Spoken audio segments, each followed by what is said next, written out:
Alright, hello there. My name is Sammy, and welcome to the next part in my stream theory playthrough of Project Maiden, where I'll be playing the game live while also providing analysis and commentary of the game as I go.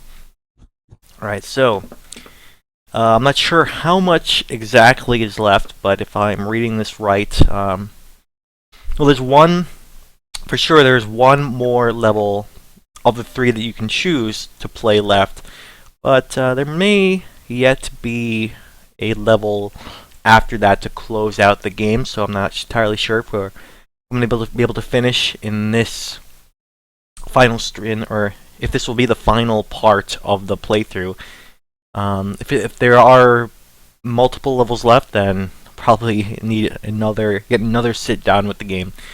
But hopefully I'll be able to get through this level in this part right here. So keep in mind, I actually want to check back in town yet again, just see if anything has changed, see what else is going on. After the second, let's see if anything else has changed. Well, this guy's dialogue has changed, but maybe in one of those levels, like perhaps the last level, there was something I could have found to help this guy, and he said it was the forest, and I'm pretty sure that was like the forest level. I don't know. Probably something worth checking out for a future playthrough.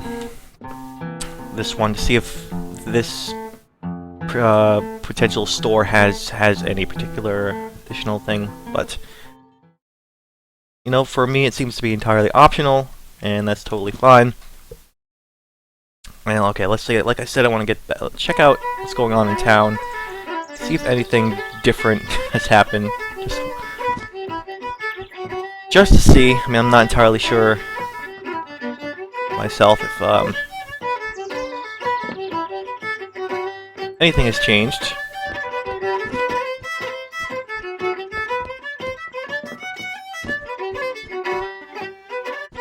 Just a quick glance. All right, this is different. Well, Hick, well. Looks like I'm seeing ghosts, Barkeep. Can't be Miss Imogen broke on this in the flesh. Why, she disappeared years ago. Didn't tell no one where she was going. Least of all me. Where'd you go, Midge? We all thought you were dead. No, you know what? Shh. Don't say a word. I got something to say. I have a thing I want to say. You mean so much to me, and I'm so glad you're okay. Barkeep, 5 more rounds. Alright, well, that was nice. I guess that's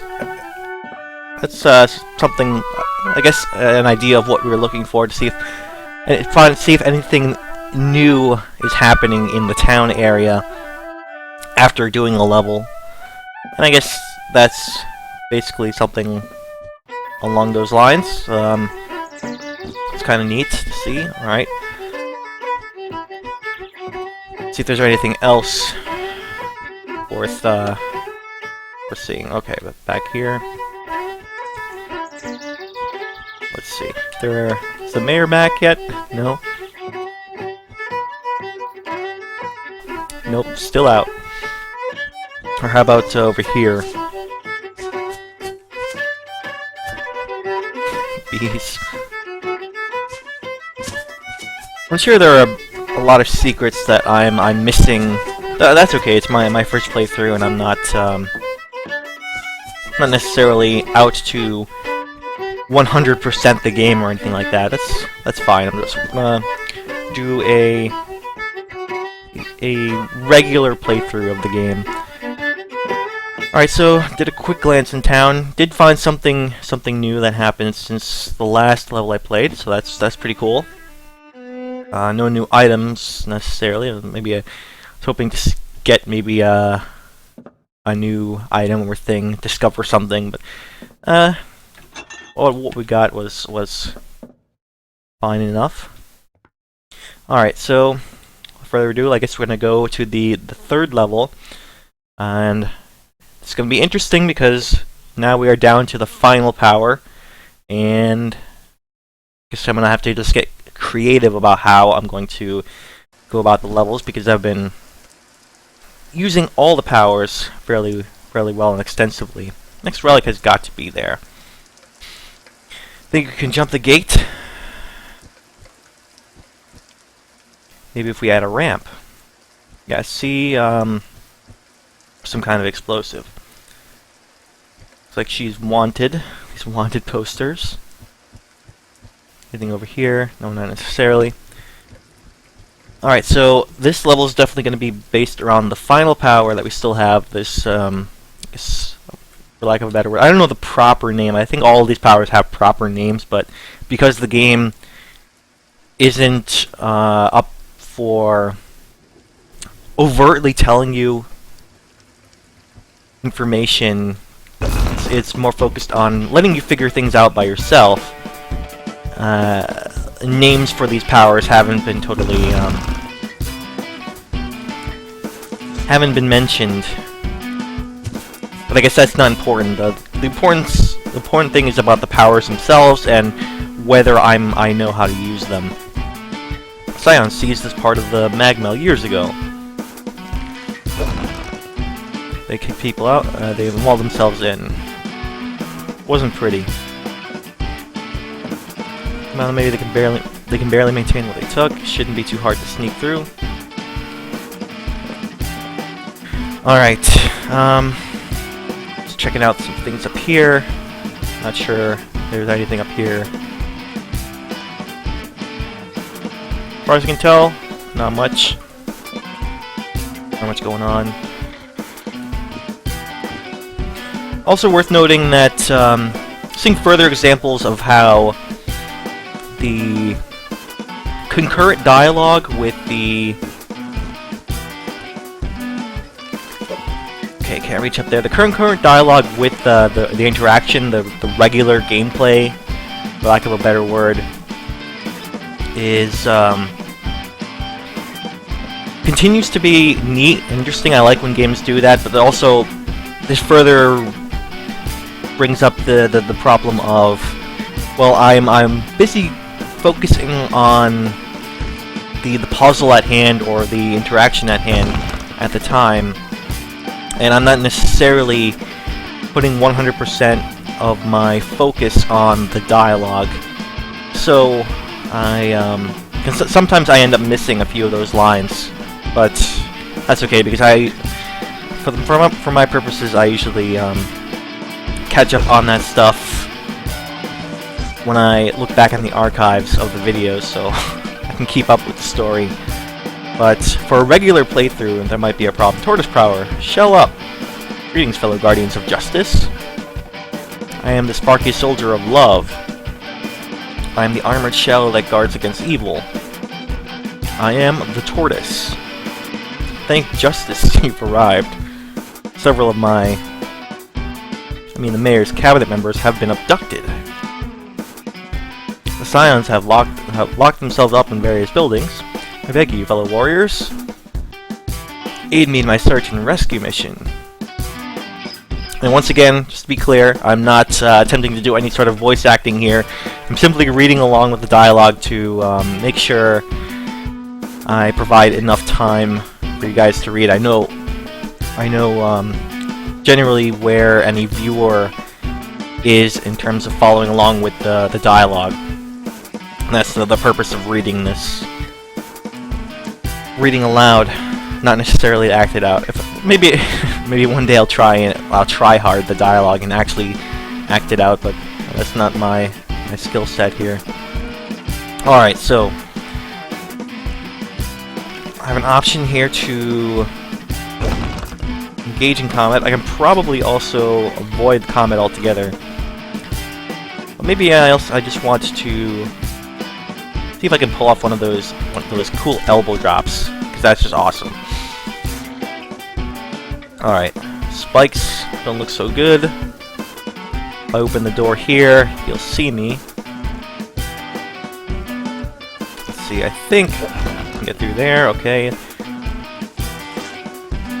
For my part, I'm trying to look for alternate paths around, because that guy has a gun, and right now I don't have any long-range weapons as far as I can tell. So, I'm gonna try and sneak by if I can. I still have a sword. Let's see, can I...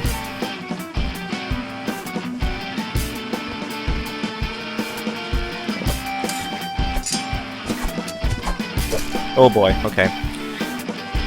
Probably might be able to get the guy from behind. Seemed to work before. Didn't work this time, unfortunately. Was able to block. It's okay, I'm still trying to figure things out.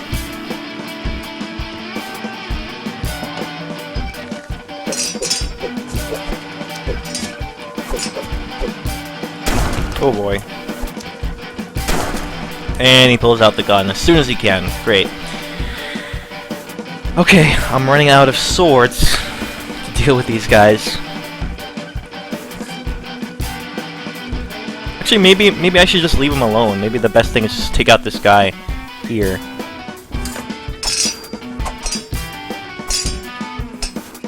There we go. I don't have to necessarily take out that guy, right? Just leave him alone. That worked out a whole lot better. Maybe I tried something the first time and wasn't necessarily the best thing to do. So, I'm gonna continue on from here. Now that I've taken out that guy, maybe I have to go that way? Yeah, I think so. It looks like I have to go that way. Keep that in mind. Let's wait for him to turn around. There we go. That worked out. Now do I have the gun? I do have the gun now, that's great. One thing I haven't really used all that much are the weapons. Let's see. Thought I might have to go up here, but looks like that's not the case. Oh, okay, that's a button. Okay, that's all I need to do. I didn't have to deal with that guy at all. Could have just pressed this button and moved on. Alright, already I'm seeing possible alternate routes how to deal with this. Like maybe I could have stone jumped my way up here, perhaps. That could have been a possible way, because there has to be a way. I see one of the crumbly bricks there I can break through, but I have to get up there to begin with. And I could have done like a sweet elbow drop through there, hit discard. But I only have one power left, so I have to just go through a straightforward way, and that's totally fine. Here's another thing that's, I suppose, an alternate route, where I could, if I had the fireball power when I did this level, get up there. Now I can only get through here. Just I like that even in the final level, there's no shortage of those alternate paths. Every level seems to have taken that ordering into account.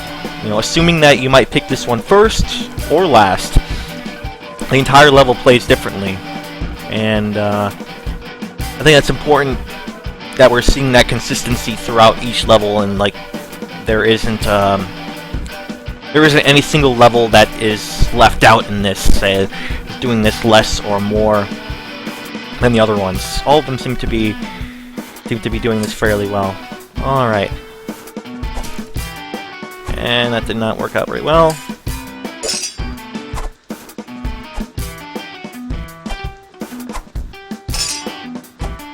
Okay, I'm starting to get the hang of this. Oh boy. Okay, that's not good. Pick up another sword. Starting to get the hang of the sword fighting. That does not mean that they can't still kick my butt. So try and maybe, yeah. One thing I haven't really been doing a whole lot is actually using my weapons. So I might want to, you know, make better use of them while I have them, and not squander that opportunity. Back off. She's giving us the runaround. Is this not a button, or am I missing something? Let's see. How about get through there. Also interesting to see how differently this particular level plays compared to the other ones, because I have... This is perhaps the power that I've used the least, just because it is a less obvious way, or it's a power that is unlike many of the powers that you typically see in these style of games, of 2D platforming with action, for lack of a better word, a Metroidvania style game. I don't know, there isn't really anything comparable to this stone skin power where that allows you to break through bricks. So my mind usually goes towards the stone jumps and the fireballs. Those are more typical video game powers. So in the previous levels, when I had access to those particular powers, that is when I would end up using those particular ones rather than this one. But now that I'm using the stone skin power, that is, I'm out of my comfort zone, and I am... Can I press this button here or not? Is that a button to even press? I'm not sure. I'm just trying to figure this out, explore. So, I know with the stone skin I can stand on those spikes. It looks like I might have to take out this guy. He might be holding everything locked. I'm not entirely sure. But yeah, let's do this.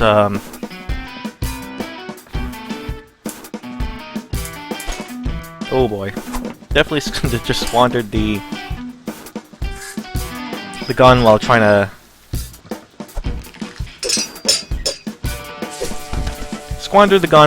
to make it work. I guess that's okay. Don't know what that is. The thing. Oh well, at least I used the gun. At least I used the gun one time very well. Now what does this thing do? Yeah, I don't know how to press this button while I'm here. Yeah, I don't know. Maybe I can't press it when I'm in the stone skin, or... Yeah. Now I can press that. Okay. See how it works. There's nothing up there, it seems, right? Okay. Yeah, I'm starting to get my head around using this power, and only using this power, and having access to none of the other ones. Interesting. How I have to make creative use of this. Alright, so while I'm going through here, I want to talk about a little bit about the general art style. I touched upon this in an earlier part of my playthrough, but it's one thing I want to make sure I comment on before I get too far into the game. Yes. I think I can only go through here because I can't jump up there. At least, definitely now I can't jump anymore. So the style is 2D pixel art style, harkening back to the days of the 8-bit and 16-bit 2D games of... Oh no!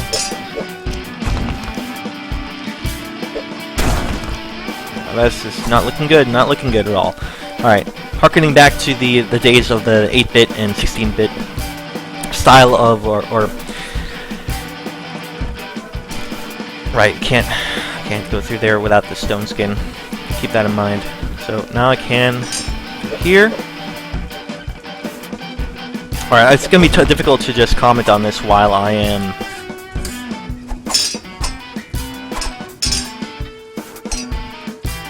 oh no. Can't go stone skin either. Two guys is really difficult, no matter what. I think the combat is, in this game, just as a general reaction here, the combat is much more suited to a one-on-one style rather than multiple styles.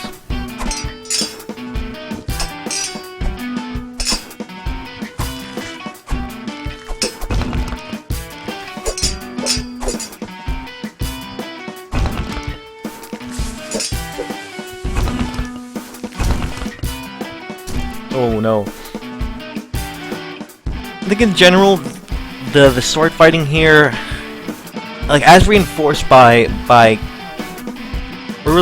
older games that have done a similar style of sword fighting.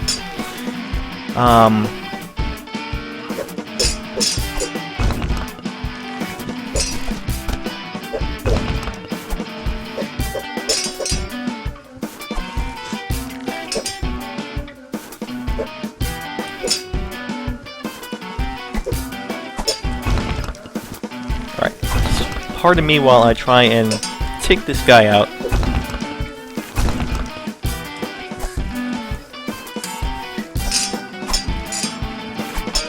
Oh no. Ah, he got me. But at least I got him down to a one-on-one battle.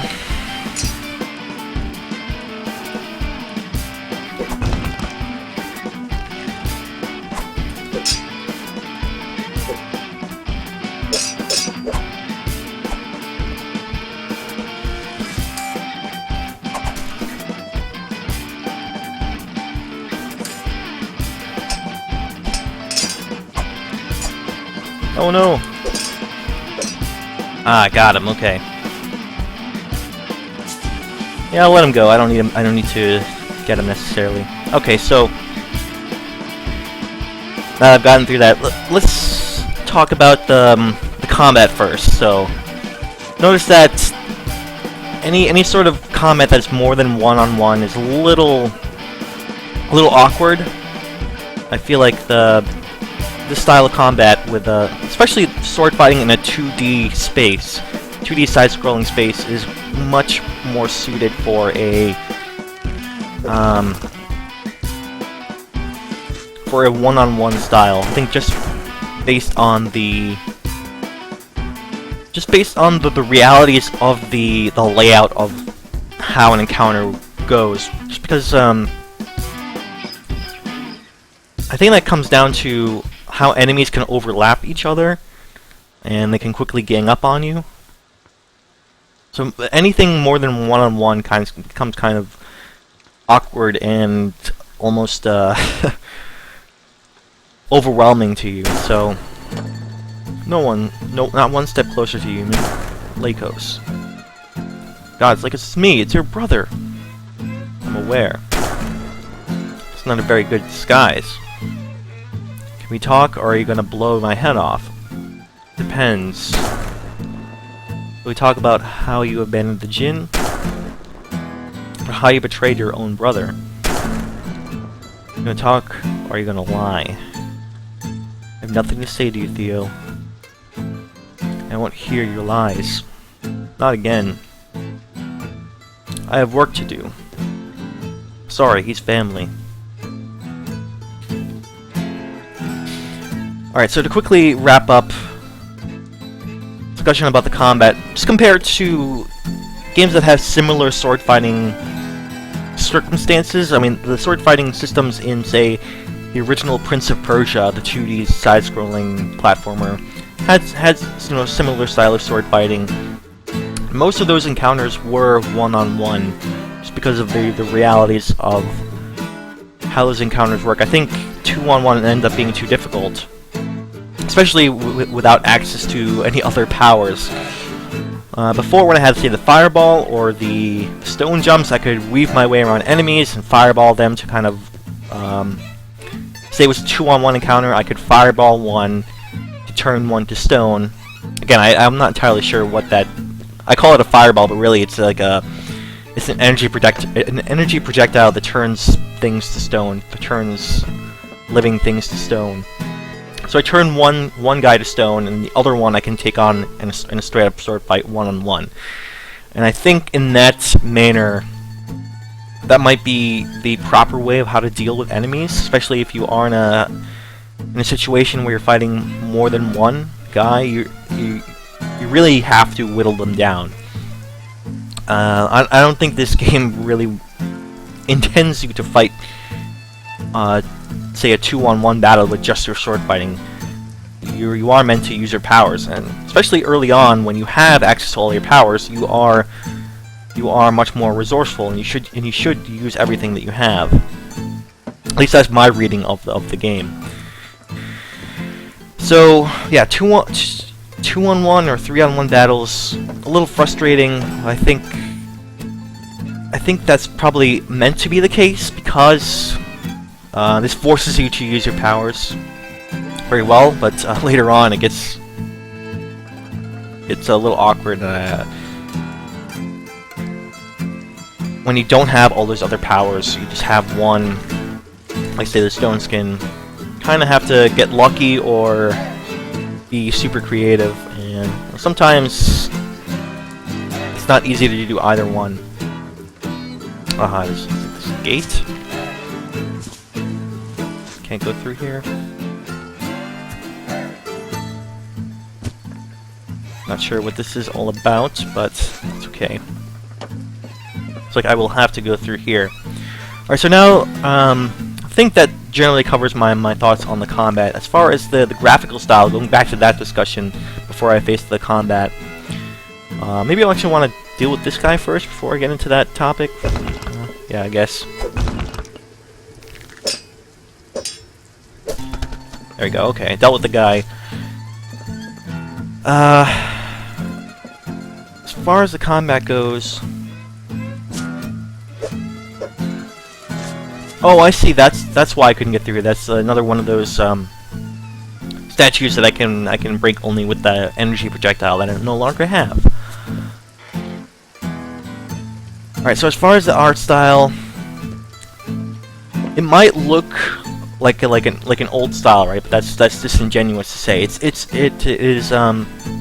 harkens back to the days of the 8-bit and 16-bit games, as I said, back when these were the only graphics that those older systems could handle. Games had to look like this. But now that we have better technology and we have the means of creating pretty much any type of game we want, and especially in a 3D space, we can create huge games like your Mass Effects, your GTAs, Dark Souls, and that use 3D space in incredible ways. Why do we still see games that are 2D side-scrollers and are generally not as big? For one reason is the scope of those games and the scope of the developers making those games. And, this is an indie game. There's no qualms about that. So the resources put into making this game is a lot smaller in scope than, say, our Dark Souls or GTA. Alright, let's see what's down here. Thanks, Imogen. Alright, so it looks like I freed somebody here. I wonder if there's one in every level that can free somebody. That'd be interesting to see. That means I probably missed one in the first level I played. There was a prisoner I probably could have freed. In any case, as far as the 2D side-scrolling style, particularly the pixel art style here, is really efficient for a smaller scope developer and game to handle. They're not, even though they're not restricted by hardware in modern times, in the present day, they are restricted in simply resources. And this is the style that works efficiently while also still looking good. It is still accepted today that a game can look like this, and I think that's great. That games are allowed to look like this alongside a game like a GTA with a massive 3D world.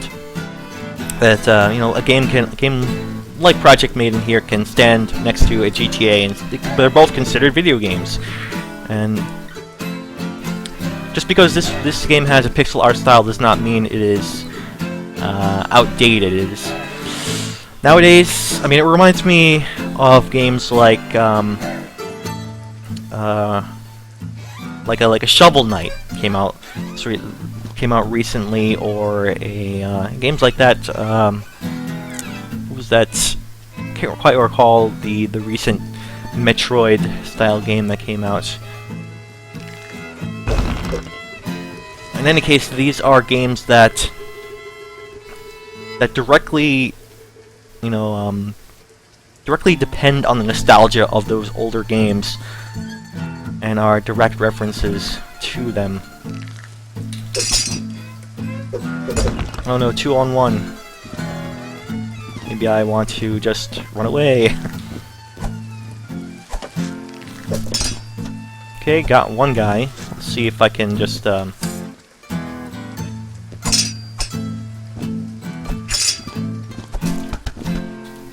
Alright, I think I handled that pretty well.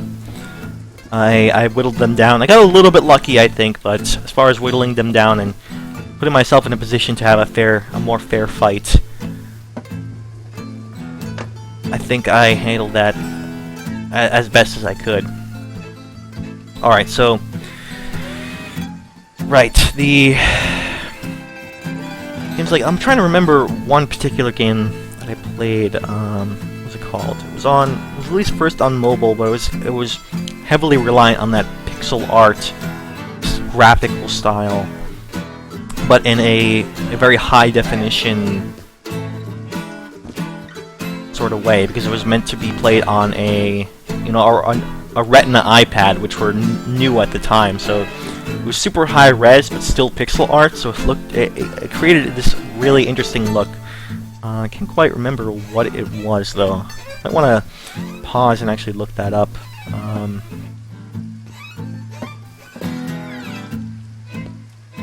So let's see. I actually do want to pause because it's worth mentioning. I don't know why I can't quite remember it right now. Right, okay, it is Sword and Sorcery, that game. Game released originally for iPad and then released pretty much everywhere else. But it was meant to take use of the high resolution Retina screen of the iPad as well as the capabilities of mobile devices, touchscreens, and whatnot. So it's essentially like the most modern game to use the pixel art graphical style that had released until then. And it's just a remarkable... It's a testament of how far we can take that particular style, even though it was born out of necessity during a time when those are the graphics that we had. We couldn't do anything better. But now that style persists to this day, where we can, draw art with only pixels, and we can create games that still look darn good, but also acceptable. We don't consider them outdated, and we can create effects that certainly could not have happened back in the days of the original 8-bit and 60-bit pixel art style games. But back to one of these battles. But use that style in a way which, even though I trained and got stronger, beat me every time. At this point, I can't even get psyched anymore. But taking you down would make me happy. Once I came all the way out here. I came all the way out here, but I don't know. I'm not feeling it. I'll take a pass on this one. Huh. Just go. Okay, so don't have to fight him. Just that's I thought this would be probably a really interesting battle in which I have even fewer methods to try and take this guy down, but this is like I guess a twist on that expectation. I have to figure out if that's definitely funny. Like it's funny off the bat, but I wonder if there also could have been some missed opportunity for an interesting battle there. I don't know. I collect a souvenir from every city I visit, but I never know what to take from Magmel. The city is always changing. One visit, she's a utopia, the next, a battlefield. This time, who knows? I hope this place will be peaceful again when I return. The gods are gone, the children remain. Take us out when you require rest. Okay, save point. I recognize that music. And this game has trained me well to recognize that this music is the save music. I can happily save here. Alright, so kind of rambly discussion on the graphics of this game. It's the pixel art style in general as they relate to other games. It's a really huge discussion, and I'm trying to piece up a lot of different things happening across many different games. But I think the gist of what I'm trying to say is that I'm glad that the pixel art, this particular style, this particular graphical presentation of a game persists today and is a valid way of graphical presentation, and it's now not a necessity, but rather it has become its own style of game. I think I've seen some pushback as to people getting tired of this style, like, oh, why are we so dependent on nostalgia? I don't know, I think it's more... one side of it is the resource thing from the developer. Maybe the developer only has the resources to make a 2D style of game, and pixel art is an efficient way to make a good-looking 2D game with a small amount of resources. But also, with the technology that we have today, we can make pixel art style of games that look better than any pixel art style games look back when they were originally created. And they look really great. Oh, here we go. Hello, Theo. Lycos. Lycos or Lycos? I'm not sure. Your friend has a remarkable tolerance for bullets. What do you want, Lycos? You don't get to bark at me like I'm some kind of pest. Should gut you right here for what you did. What you look like. Listen. No, Theo, let's review the facts for a moment. A ring of divine power. A symbol of what our people once were. Stolen by a senator's son. And used for what? To play dress up as the enemy? That's what you do with the power of light and shadow? That's all you've done with boundless control? Change your color and rounded your ears. I'll show you what someone worthy can do. Someone who isn't ashamed of what they are.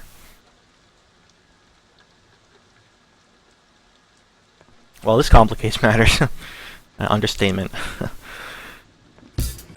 Yeah.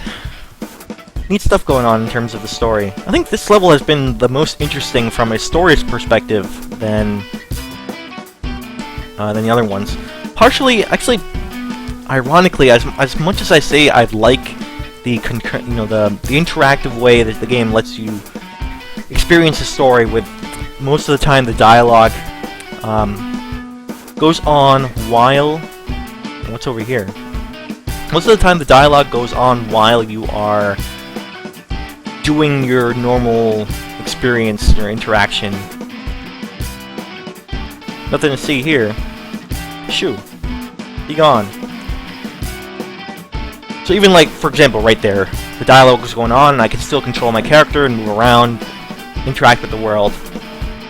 I think that, compare that style of storytelling to what we just saw there, which is effectively one of the, perhaps the only forced cutscene that we saw, essentially, dialogue that we can't interact, just have a black screen with dialogue happening. Motivated by the fact that Imogen has been knocked down, and she's experienced, her eyes are shut. That's, we're sympathizing with what she's experiencing. So that's the motivation for that right there. But because I was able to, because I was forced to read that dialogue, essentially, my retention of that information was greatly increased compared to my retention of the other style of storytelling. And I guess that's just the, as I said, the natural trade-off of these two types of storytelling. When you're made to sit down and pay attention to a certain dialogue sequence, then you actually retain that dialogue a little bit better, but you are not interacting with the game at that time. When storytelling is happening at the same time you're platforming or doing some sort of interaction with the game, it's harder to pay attention to that dialogue and retain some of that story. Ah, I thought there might be something here. Oh, there were 2 people to free here. Huh. I wonder if there are a lot of hidden prisons all over the levels now. Now that I've discovered places like this, I have to go back and check those levels out and see if there are any hidden stuff that I missed. I mean, there definitely are. But yeah, now I know a lot more. Yeah, so as far as the storytelling stuff, I don't think either way is invalid or more valid than the other. It's just there's a natural trade-off, and we've seen examples of both of them now in this game. So as far, I guess we might as well talk about the storytelling in this game. Like I said, I've been having kind of a tough time piecing everything together, even as far in the game as I am now. I'd say the toughest time I've had is with the story and trying to make sense of it. In general, I know what's happening about Imogen, what's happening to her, and why she has to lose her powers, because, well, she's going to die, and this is the only way to save her life, is to get rid of her powers. Oh no, we're back. 3-on-1 situation. That's not good. Kind of forced into a 3-on-1 situation there. They throw around his name and act as his sword. But not even their grandfathers would have known him. My brother was hardly the advocate for humanity. When war split the humans and the Jinn, Typhon wouldn't fight for either side. Now the Jinn fear him, and men die in his name. Such pointlessness. Scions think they can bring back their god, as if that would accomplish anything. Their Typhon never existed. That's interesting. See, a lot of that stuff, for example, is a little hard to parse together, even though I am paying attention. The grand scheme of the story, a lot of backstory, is hard to keep track of, because it is a fairly complex one, and it's perhaps one that's a little bit more complex than the scope of the game can allow. Oh boy, I can't jump out of here. I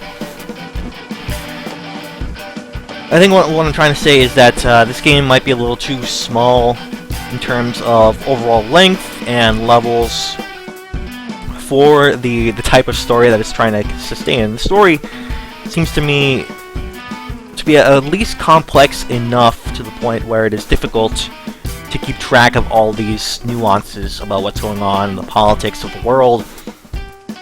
As far as what's happening with the character, that's easy enough to... Alright, kind of cheesing my way through this game. Hope that's okay. Kind of I'm cheesing.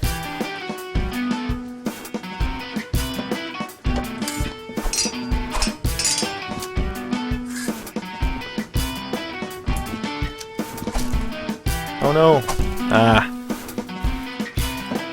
Well, I can slowly cheese my way through. And I don't feel too bad about it, because the 3-on-1 and 2-on-1 combat scenarios are just super difficult.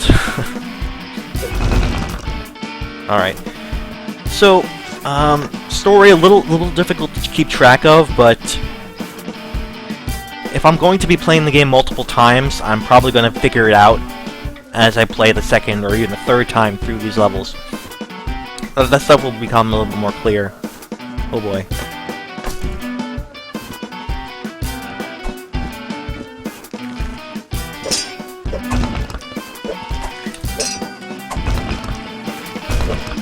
Oh no.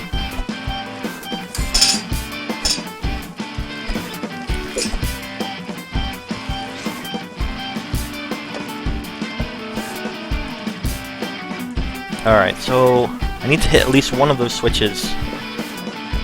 I know that much.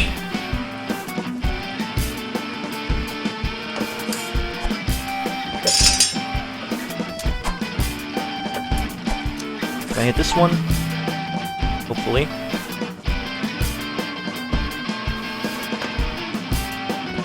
I gotta hit the other one too. Story, simply put, a little difficult to follow, and I feel like it is perhaps too grand for the scope of the levels of the game. Ah, okay. But at least I can follow the main parts of it, the main important parts of the story. Just a lot of the backstory is a little difficult to follow, especially as it's told very piecemeal and non-linearly. Oh boy, not good. Yeah, this is definitely one of the hardest scenarios to get through, and I don't think the combat is necessarily able to deal with this. To deal with all these enemies at once. It's very difficult. Maybe it actually come to think of it, maybe I should have, if I were to pick an order of doing these levels, I probably would pick this one just because of how many enemies. Probably pick this one first because of how many enemies we have to try and tackle. I really need all my powers to get through these huge troop of guys.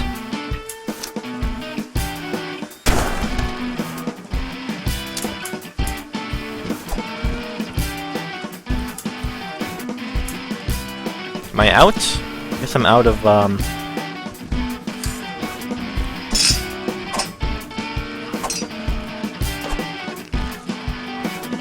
think I can just skip past this guy now, though. I've opened... Oh, I haven't opened.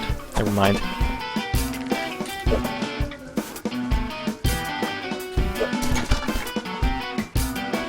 Okay. So... I don't think I have to deal with that guy. I think I can just get past them. They're both open now, right? Okay. This guy is gonna be super annoying.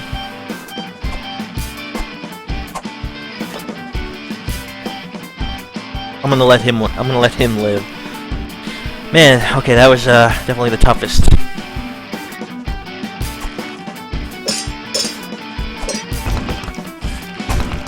Oh no.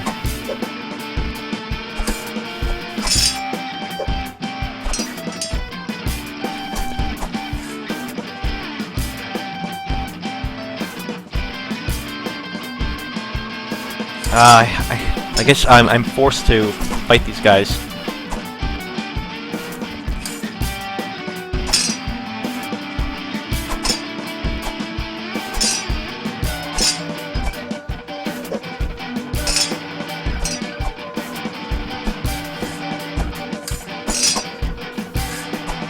Let's reset, I think. Alright, this is gonna be pretty difficult.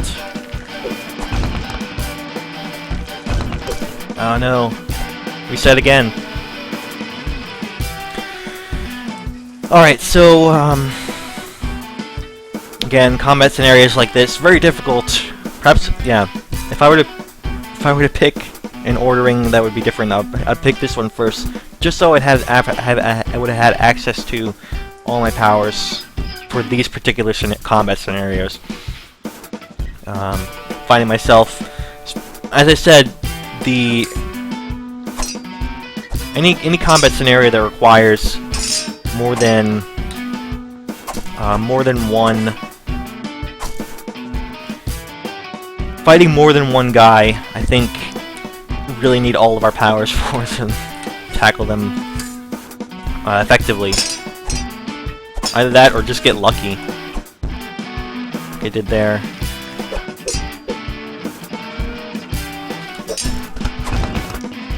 Again, another situation in which I kind of got lucky.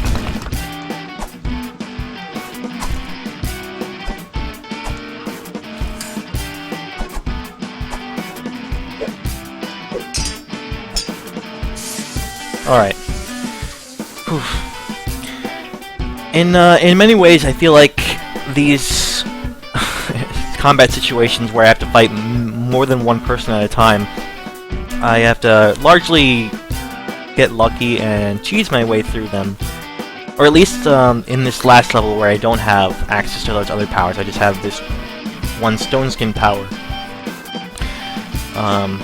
feel like I've just been cheesing my way through a lot of these. The earlier ones, the earlier levels where I'm fighting more than one person, I feel that one's a little bit more interesting. Like I've been able to, I've been better equipped to handle those guys because I have those other powers, and I feel those powers are the only way to realistically handle the multitude of multitude of people.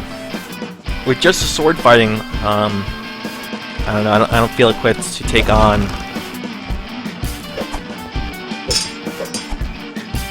Oh my goodness, 4 guys now? I don't feel equipped to take on more than one dude.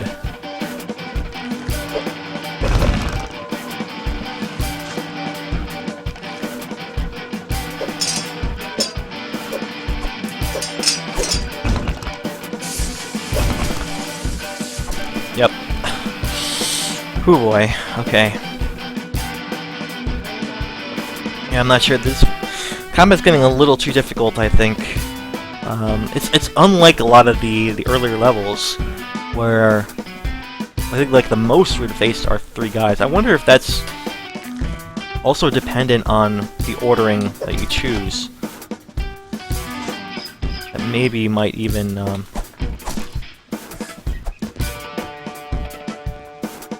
experience things a little differently. The number of enemies you face increases or decreases depending on which order you choose. That could be a possibility too. So no matter what level I choose, first or last, I would still have to face a bunch of guys.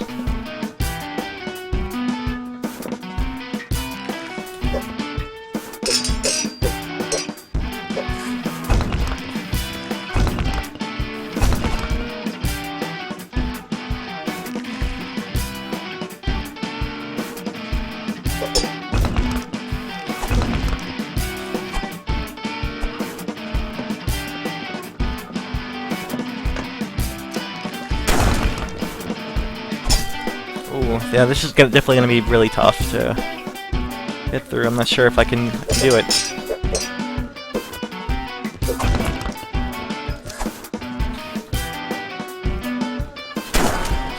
I can't get the sword either. Oh man, that's really tough. Alright, so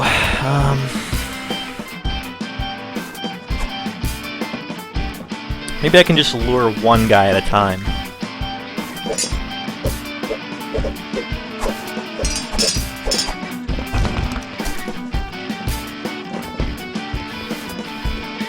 Can't pick up the sword.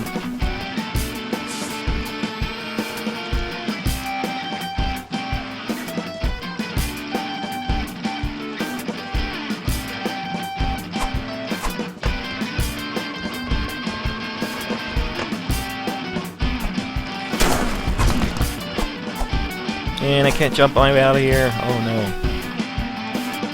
Can I pick up this sword? Nope.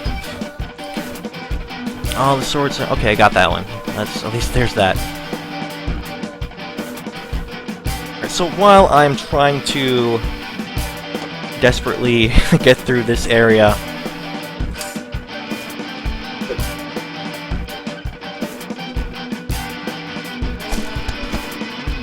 cheese my way through.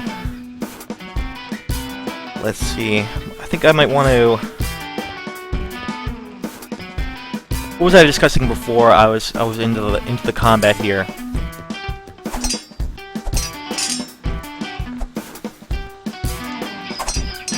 Oh boy, okay. This is not good. 2 guys. Alright, I was talking about the story. No, I think I finished that discussion fairly well. The main story, what's happening with Imogen is I can follow that fairly well. I think the backstory is a little bit too complicated, at least for one playthrough. I think multiple playthroughs I'll be able to piece them together a lot clearer. To conclude that discussion, I think I want to point out if that's important to the discussion or to the overall progress of the game or getting through the game. Generally not important, I would say. I would say as long as I can get the the gist of Imogen's story, and then the backstory stuff is fairly optional to understand. Oh no. Need to jump, jump, jump. Merciless, these guys, merciless.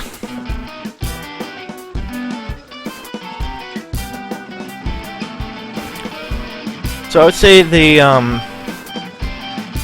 backstory a little more complicated than it needs to be, but I think I can piece it all together.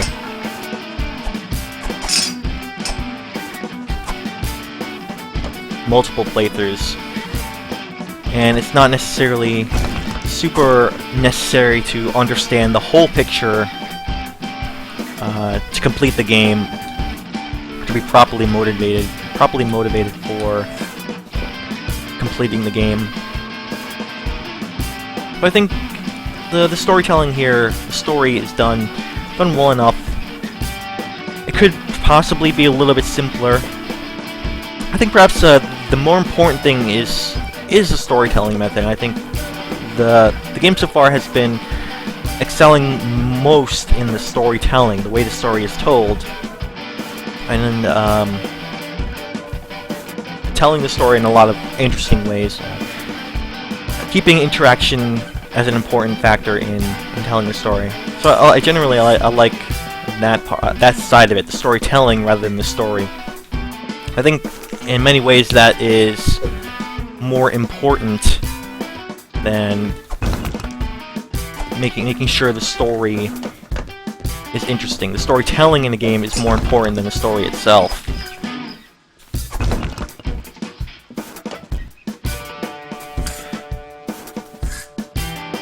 Okay, maybe I can sidestep these guys, or maybe I can't. Maybe I am screwed.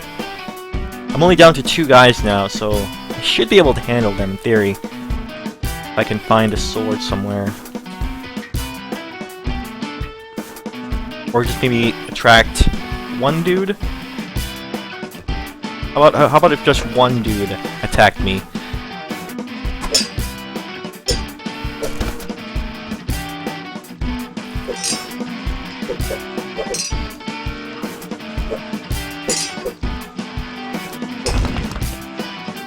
Okay, I'll take that sword. Oh, he grabbed another sword. Cheater.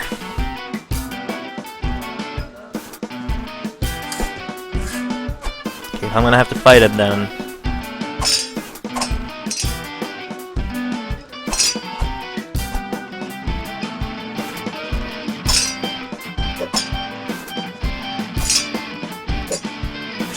Okay. Whew. That was tough. Whittled them down. Finally made it through. Not sure I like that encounter. It's just too many dudes. Too many guys. Oh, you know what I should have done? What I could have done was, when I got up to here, destroyed that, so that if I did die, I would be able to jump through here rather than trying to get through the ladder again. Alright, let's see if I can make this jump this time. Okay, now I can. When I'm not in duress, that jump is a lot easier to do. Okay. Tough combat without all the powers. Okay, we're looking for a book. Alright, so I talked about a lot of things in this episode. Talked about the combat, the story, pixel art style. What else did I want to get through? I think I might have been interrupted a little bit in terms of pixel art style. There's a lot of interruptions. I mean, anytime I get into a combat, it's hard to finish that. It's hard to really focus on any one discussion. So,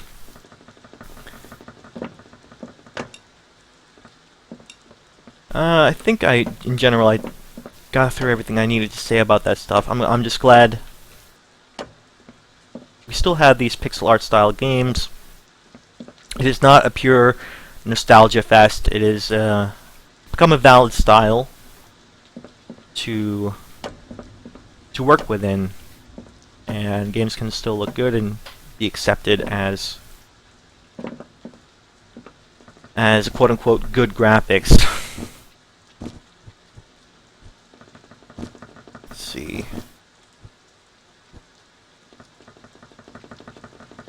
exploring here, looking for a book, he said.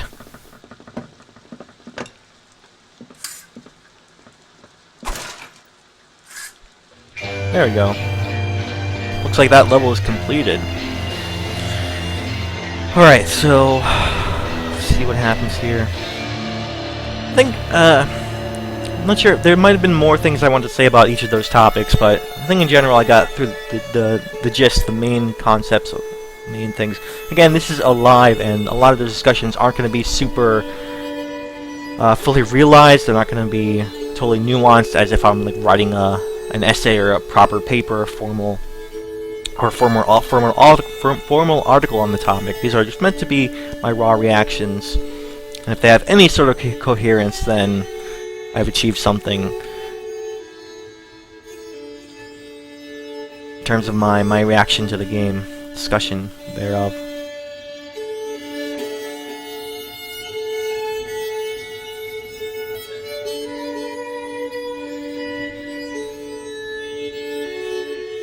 Okay, so now, here we go. Very brave to do this, Miss Broca.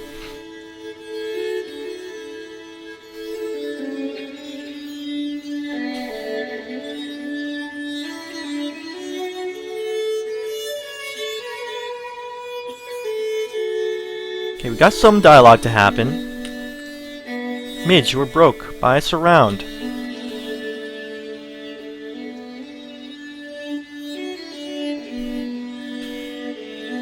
Can't do this anymore, I'm sorry.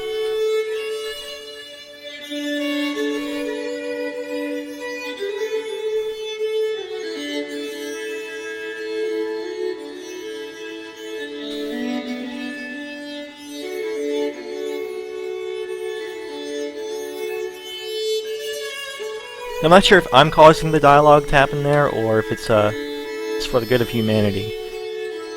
Or if I'm like experiencing stuff in like a limbo state, just hearing echoes of the normal world.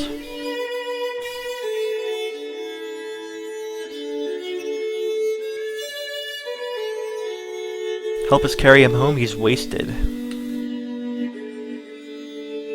I'm not entirely sure what I'm meant to do here, if I'm supposed to experience this as like an extended story sequence, or don't throw that word around like it means nothing, or if I'm meant to figure something out and move somewhere.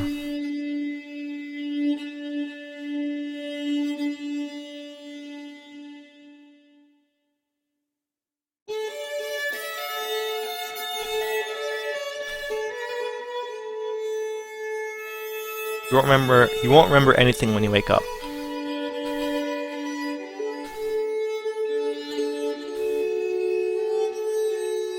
We owe you, Midge.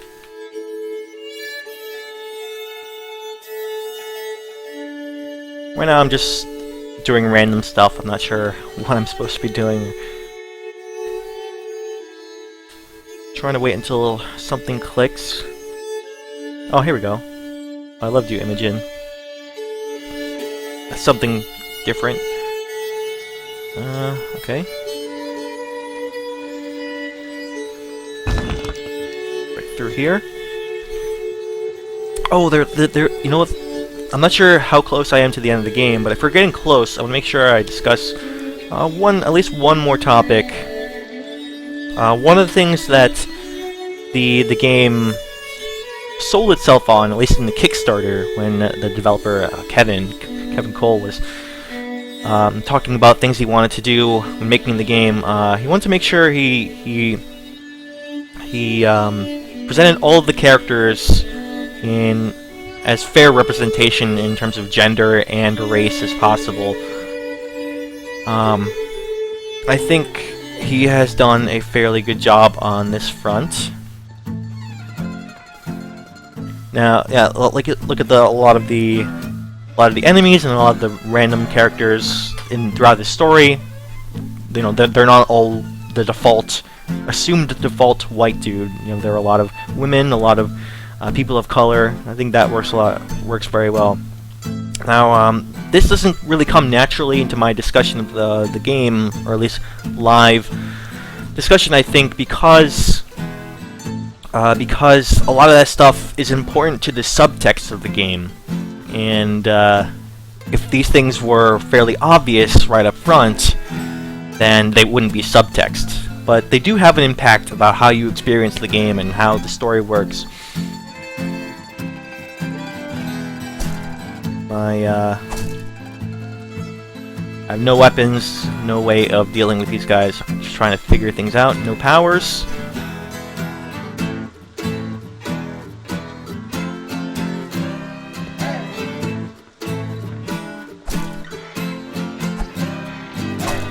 Oh boy. So I never figured out what that, what the, like, the green ball particularly...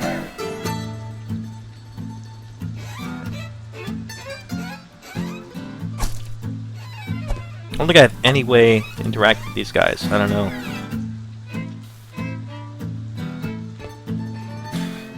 Maybe I have to... Maybe the key is to figure out what that green ball is? I'm not sure. What is that thing? Is that meant to be like some sort of grenade? Is that like literally the only thing that I have left? If that's the case, I have no idea how to use that. I pressed all the buttons and I don't seem to activate any sort of grenade ability. Throwing a grenade.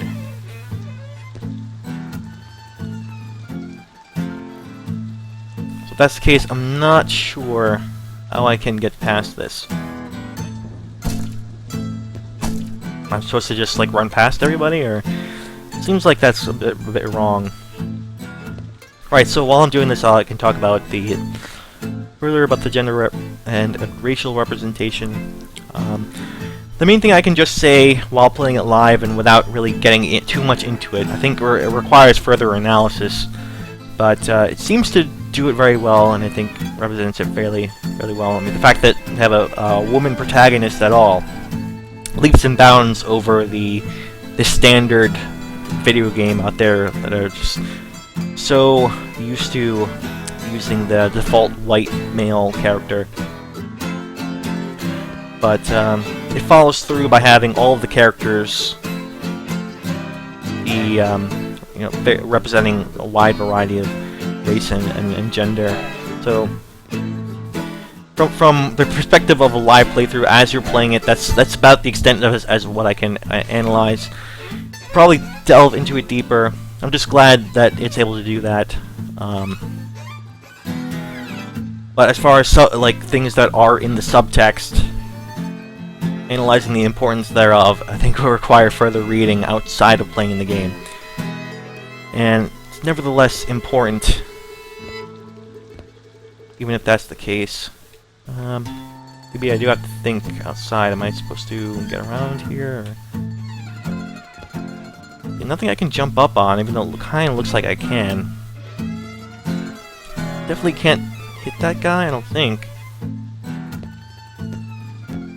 Can't push this box.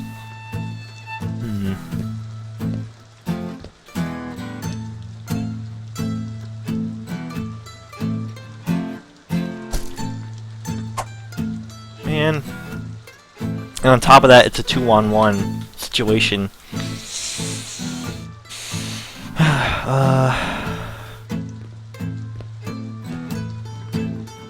Final thoughts on that is just that,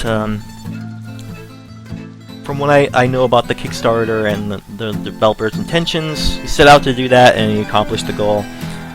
And what that means in the grand scheme of things requires further reading, but I'm glad it's able to do that. It's good for the game and good for everyone. It's setting an example. That's good. Alright, is there any way I can just, like... I'm supposed to get around these guys, I'm not sure.